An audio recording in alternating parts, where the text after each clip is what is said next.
We must possess a childlike curiosity and emptiness to learn anything new.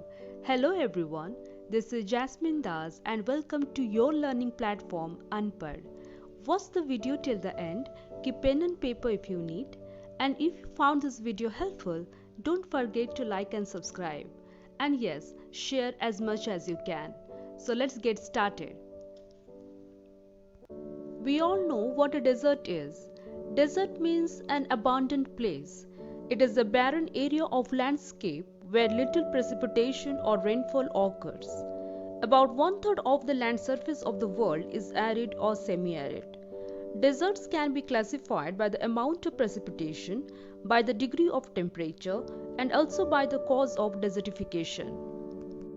Coastal deserts are mostly found on the western edges of the continents due to the prevalence of cold currents which approach the land, lowers the temperature, pick up little moisture and hence cause less rainfall. The best examples are Atacama and Baja California. Tibet, Gobi and Taklamakan are the examples of rain shadow or orographic deserts. McMurdo Dry Valley of Antarctica is a polar desert which remains ice-free due to the dry katabatic winds. Trade wind deserts occur either side of the horse latitude 30° to 35° north and south, and this belt is associated with subtropical anticyclones and large-scale descent of dry air moving from high altitude towards the poles. Example is Sahara. In 1961, Peveril Meg, an American geographer, divided the desert regions into 3 categories based on precipitation. Based on his classification, extreme arid regions receive no rainfall for 12 months. Arid areas receive rainfall of around 250 mm annually. And the third one is the semi-arid areas which must receive rainfall of 250 mm to 500 mm annually. Example is the steppes on the grassland.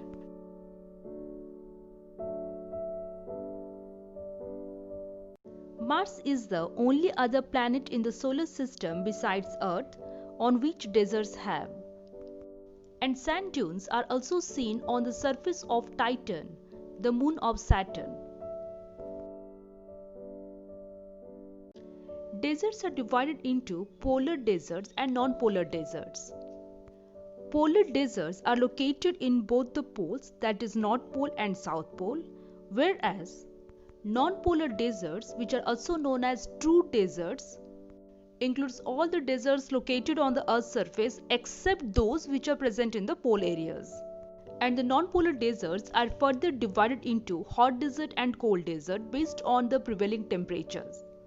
Now, as per the Köppen's classification and the symbols given, capital E stands for polar areas, capital B stands for dry, arid and semi-arid regions, capital W stands for desert, small h stands for hot and small k stands for cold. So the polar desert got the symbol EF, hot desert got the symbol BWH and cold desert got the symbol BWK. Capital EF for polar desert, BW for dry desert. If it is H then it is hot, if it is K then it is cold.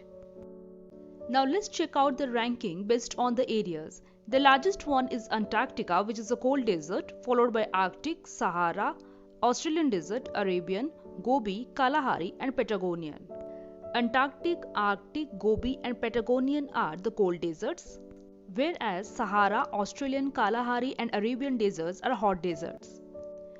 Atacama Desert of Chile is the driest non-polar desert of the world. The beautiful Valley of the Moon is located there. Sahara is the largest hot desert covering the North Africa. Arabian is the second largest hot desert in the world and Antarctica is considered as the largest cold desert in the world.